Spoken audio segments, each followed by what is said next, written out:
पेड़ पौधे न सिर्फ वातावरण ही शुद्ध करते हैं बल्कि हमारे जीवन पर गहरा असर डालते हैं। शास्त्रों के अनुसार घर में कुछ पौधे लगाने से सकारात्मक ऊर्जा आती है, साथ ही ये सुख समृद्धि भी लेकर आते हैं। ऐसी ही एक पौधे की बेल है जिसे कृष्णकांता, विष्णुकांता या अपराजिता के नाम से भी जानते हैं। अपराजिता की बेल में आने वाले फूल नीले व सफ़ेद रंग के होते हैं। आपको जानकर आश्चर्य होगा कि ये गुणों का भंडार है।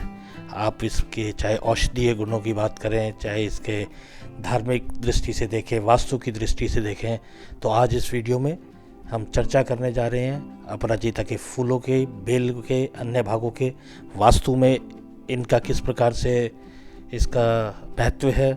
इसी प्रकार इससे बनाए हुए चाय या अन्य पदार्थ किस प्रकार हमारी सेहत के लिए लाभदायक हैं।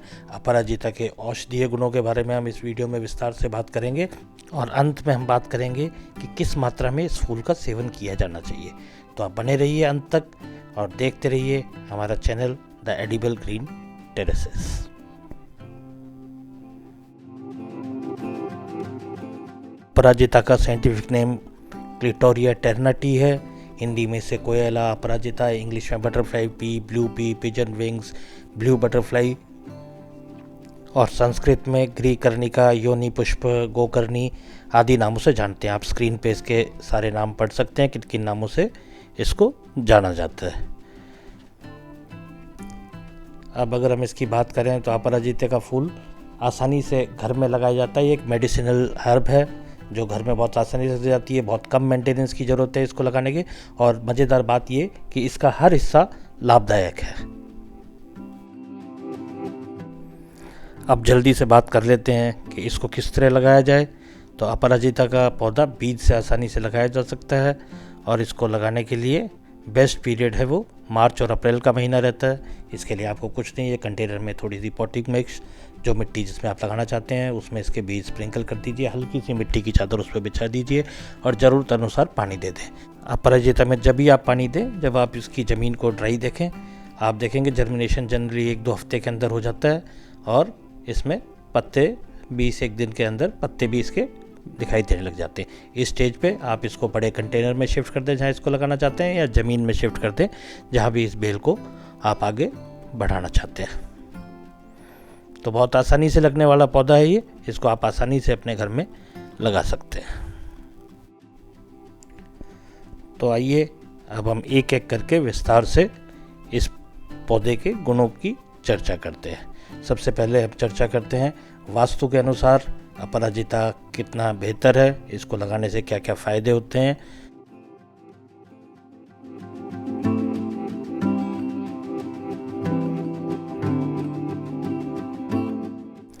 तो सबसे पहला जो इसका फ़ायदा है कि ये नेगेटिव एनर्जी, जिसे हम नकारात्मक ऊर्जा कहते हैं, उसको आपसे दूर रहता है और अगर किसी प्रकार की नकारात्मक ऊर्जा आपके घर में मौजूद है तो उससे भी आपको बचाने में ये सक्षम है। अगर आप इस पौधे को अपने घर में लगाते हैं तो आपके पास में धन संपदा की कभी कमी नहीं रहती।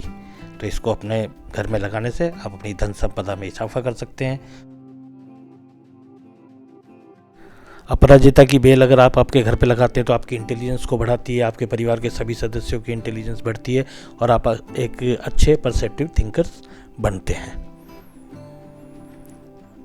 इसी प्रकार शनि का दोष अगर आपके परिवार में या आप पे है, आपके बिजनेस और हेल्थ को जिससे नुकसान हो रहा है, तो उससे छुटकारा दिलाने में भी अपराजिता बहुत मदद करती है।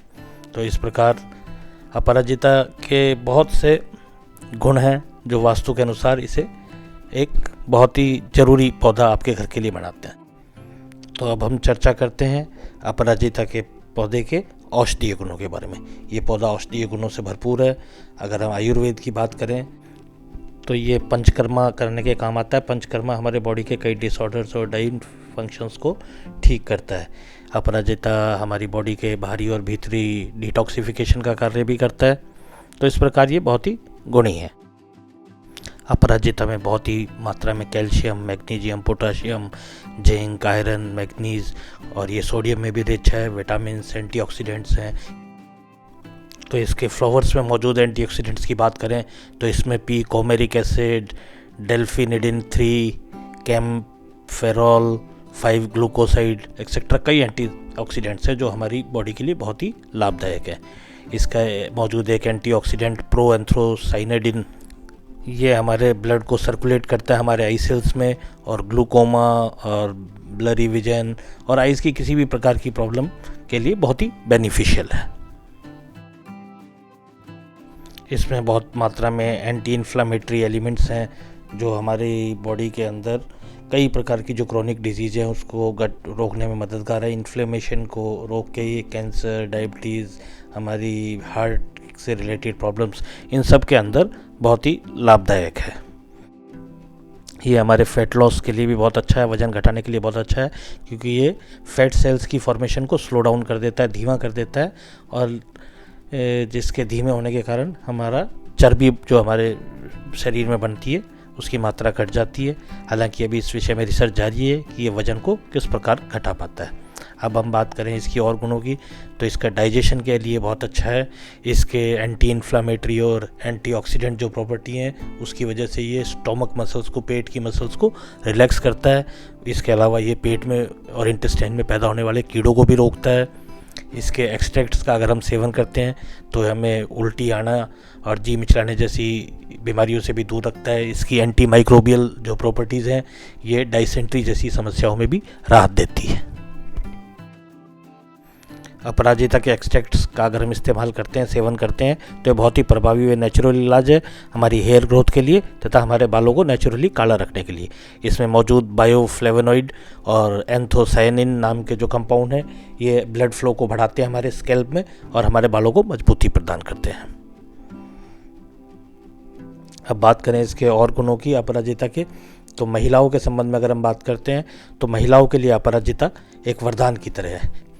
महिलाओं के लिए ये पावर मेडिसिन की रूप में कार्य करता है। महिलाओं की जैसे इरेगुलर पीरियड्स की समस्या होती है उसमें बहुत लाभदायक है। इसके अलावा रिप्रोडक्टिव सिस्टम से संबंधित सभी प्रकार की समस्याओं में बहुत ही लाभदायक है। इसके फ्लावर्स हैं जो वुमेन जेनेटिलिया की तरह लगते हैं और ये वुमेन्स में कंसीविंग के लिए, गर्भधारण के लिए भी बहुत ही उपयोगी है। अब इसके स्किन केयर की बात करें, स्किन केयर के लिए भी ये बहुत ही इफ़ेक्टिव है कि इसमें मौजूद high concentration of natural occurring polyphenols जैसे कंडेंस टेनिन्स, फ्लेवोनॉइड्स, ये स्किन केयर के लिए बहुत ही लाभदायक हैं। इसकी एंटी ग्लाइकेशन प्रॉपर्टीज जो हैं वो भी एजिंग प्रक्रिया को स्लो डाउन करती हैं। अपराजिता के फ्लावर को अगर लैक्टिक एसिड में फर्मेंट करके हम यूज़ करते हैं तो स्किन इरिटेशंस, खुजली वगैरह और एलर्जी किसी प्रकार की उसमें भी बहुत ही लाभदायक सिद्ध होता है। डायबिटिक पेशेंट्स के भी ब्लड शुगर लेवल को ये रेगुलेट करता है और डायबिटिक पेशेंट्स के लिए भी बहुत ही लाभदायक होता है। इसी प्रकार इसमें मौजूद जो कंपाउंड है वो नर्वस सिस्टम के फंक्शनिंग को इम्प्रूव करते हैं और आपके ब्रेन को और स्ट्रॉन्गर और हेल्दी बनाते हैं। इसी प्रकार ये मेंटल स्ट्रेस घटाने के लिए भी, डिप्रेशन, एंग्जाइटी की प्रॉब्लम्स के अंदर भी बहुत ही लाभदायक सिद्ध होता है। इसकी जड़ों और बीजों में दोनों में ट्राइग्लिसराइड घटाने की और उसके अलावा कोलेस्ट्रॉल को रेगुलेट करने की, कोलेस्ट्रॉल कंट्रोल रखने की शक्तियाँ हैं। इसकी वजह से हमारी हार्ट हेल्थ को इम्प्रूव करता है। इसमें मौजूद एक प्रॉपर्टी एथेनॉलिक, जिसकी वजह से इसको अस्थमा के अंदर भी उपयोग में लिया जा सकता है और एक ये बहुत ही बेहतर उपाय है अस्थमा के लिए। इसके अंदर एंटी कैंसर प्रॉपर्टीज़ हैं जो कैंसर के भी सेल्स को बढ़ने से रोकती है, तो इस प्रकार ये कैंसर सेल्स की ग्रोथ को भी रोकता है। इसके रूट्स के अंदर मौजूद जो तत्व हैं ये ल्यूकोडर्मा के इलाज के लिए भी बहुत सहायक है, जिसका इलाज सामान्यतः हमें नहीं मिलता है। इसी प्रकार इसके अंदर एंटी HIV गुण भी हैं। HIV के स्प्रेड के अंदर भी ये रोकथाम में मदद करता है। अपराजिता की बनी हुई चाय बहुत ही लाभदायक होती है क्योंकि इसमें फ्लेवोनॉइड्स होते हैं और ये आपके इम्यून सिस्टम को बहुत इम्प्रूव करता है।